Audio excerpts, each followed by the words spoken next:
नमस्कार दोस्तों, आप सभी का स्वागत है एनकेपी प्रोडक्शन में। मैं हूं नीरज और चलिए आज आपको अवगत कराने जा रहे हैं एक ऐसे फ्रेमवर्क से जो आपका बहुत ही हेल्प करेगा, अभी नहीं बाद में भी।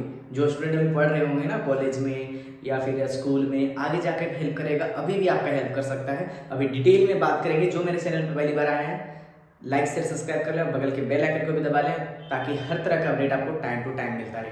जी हाँ दोस्तों, चलिए आज हम बात करने वाले हैं SCQA फ्रेमवर्क की। तो एक फ्रेमवर्क की जरूरत क्यों पड़ती है? फ्रेमवर्क की जरूरत इसलिए पड़ती है, उसको एक तरह का ढांचा दिया जा सके। हम बोलते हैं ना, साफ साफ बोलो, क्लियर बोलो, अच्छे से बोलो ताकि पता चले। घुमा के फिरा के मत बोलो, सीधा सीधी बोलो, पॉइंट टू पॉइंट बोलो। ये होता है ना। तो इसको एक अच्छा से प्रॉपर वे कैसे दे सकते हैं, स्टोरी कैसे क्रिएट हो सकता है, हम दूसरे को कैसे इन्फ्लुएंस कर सकते हैं, उस तरह का फ्रेमवर्क में अभी हम बात करने जा रहे हैं। वो है आपका SCQA फ्रेमवर्क। SCQA फ्रेमवर्क जो है वो क्या करता है, वो स्ट्रक्चर प्रेजेंटेशन को जो है, और रिपोर्ट की बात करें या फिर डिस्कशन को बात करें, तो keeping them clear and focus. ये जो फ्रेमवर्क है ना, SCQA फ्रेमवर्क, वो डायरेक्टली आपका क्या करता है कि स्ट्रक्चर प्रेजेंटेशन जो है ना, आपका रिपोर्ट का हो गया या फिर डिस्कशन का जो वे होता है ना, उसको जो है keep them clear and focus, मतलब क्लियर रखने बोलता है। मैंने भी बोला था पॉइंट टू पॉइंट बताओ, तो पॉइंट टू पॉइंट होगा, क्लियर बताओ, अच्छे से बताओ। सब इससे आप रिलेट कर सकते हैं। जब इससे आप करते हैं ना, SCQA फ्रेमवर्क से आप काम करते हैं, इसमें आपका काम बहुत ही इजी पड़ जाता है। कभी कभी होता है ना कि स्टोरी को हम कैसे बताएं, कॉलेज में प्रेजेंटेशन देना है, कैसे बनाएं, कैसे बताएं, समझ नहीं आ रहा है, तो सिंपल सा एक पेन उठाना, कॉपी उठाना और उस पे SCQA से आप अप्लाई करके देखना, आपका काम बहुत ही इजी होगा। तो चलिए बात करते हैं, करने वाले हैं SCQA। SCQA क्या है कि S का मतलब होता है सिचुएशन। तो ये जो सिचुएशन है मतलब स्थिति। अब स्थिति की बात करें, अब हमारा स्थिति कुछ अलग हो सकता है, आपका कुछ अलग हो सकता है, लेकिन हम उस स्थिति की बात कर रहे हैं जिसके बारे में आप बताने वाले हैं, जिसके बारे में आप बात करने वाले हैं, जिसके बारे में आप रिप्रेजेंट करने वाले या प्रेजेंट करने वाले हैं। तो ये स्थिति उस सिचुएशन की बात बोल रहा है। इसमें क्या है, establish the context and background.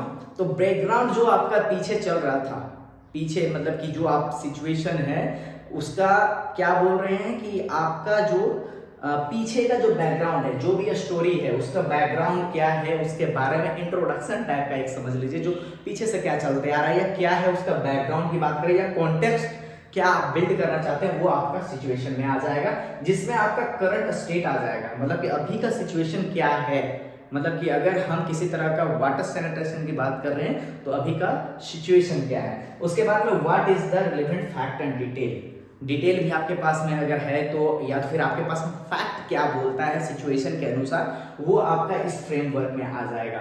4 part में बांटा गया है SCQA। तो पहला सिचुएशन है कि पहला आप सिचुएशन को रखिए सबसे टॉप पे, उसके बाद में आप उसको कॉम्प्लिकेशन में आप आते हैं कि कॉम्प्लिकेशन पार्ट क्या है। S मतलब क्या आ जा रहा है हमारा, कॉम्प्लिकेशन, जटिलता जिसको बोलते हैं, है ना। बहुत बार लगता है कठिनाई है, परेशानी है, तो वही कठिनाई और परेशानी क्या है, जो जटिलता है, जो चीज आपको करने से रोक रहा है या क्या चीजें हैं। तो इसमें क्या है, इंट्रोड्यूस द चैलेंजेस और प्रॉब्लम, मतलब कि जो आपका वर्क है, जो करने जा रहे हैं, या जो स्टोरी है जो आपको प्रेजेंट करना है, या तो फिर किसी तरह का आप प्रोजेक्ट में काम कर रहे हैं, उसमें आपका प्रॉब्लम क्या आ सकती है, चैलेंजेस क्या आ सकती है या आ रही है, उसको आपको इसमें लिखना है। What is disturb the situation, जो ये जो सिचुएशन आप बता रहे हैं उसको कौन सा ऐसा चीज है जो बहुत ही तरह से रोकने की कोशिश कर रही है। What makes it complex and uncertain, मतलब उसको कॉम्प्लेक्स बना के रखा है, अनसर्टेन बना के रखा है। तो दूसरा फ्रेम मतलब कि आपका जो ये फ्रेमवर्क का जो है दूसरा पार्ट में C आ जाता है, मतलब कि आपका कॉम्प्लिकेशन आ जाता है। तीसरी पार्ट की बात करें तो आपका क्वेश्चन आ जाता है, ठीक है, प्रश्न। सभी क्वेश्चन पूछते हैं, क्या है, क्यों कर रहे हो, क्या है प्रोजेक्ट, तो यही है क्वेश्चन कि define the key question need to be answered. अगर किसी भी तरह का प्रोजेक्ट आप बना रहे हैं तो उसमें कितनी तरह की क्वेश्चन आ सकती है, उसके लिए आपको प्रिपेयर होना पड़ेगा। तो ये जो पार्ट है आपका वही चीज को बताता है कि आपका क्वेश्चन क्या है। वो क्वेश्चन आप देखिए कि what is the main issue that needs resolution, ये मेन क्वेश्चन आता है कि आप जिसमें काम करने चाहते हैं उसका इशू क्या है जिसको आप रिजॉल्व करना चाहते हैं। What is the decision need to be made, मतलब कि आपको क्या क्या स्टेप लेना हो सकता है, क्या क्या सिचुएशन को हैंडल करने के लिए किस किस तरह का स्टेप ले सकते हैं, इस पोर्शन में आपका कवर हो जाएगा। उसके साथ में बात करें लास्ट वाला जो पार्ट है ना SCQA का ए, वो यहाँ पर आता है आंसर का ए। तो ये जो ए है उत्तर आपको सब पता है। अब यहाँ से आपको रिलेट भी करेंगे कि जो सिचुएशन था, सिचुएशन के अनुसार आपने देखा कि उसमें जटिलता क्या क्या थी, मतलब कॉम्प्लिकेशन क्या क्या था।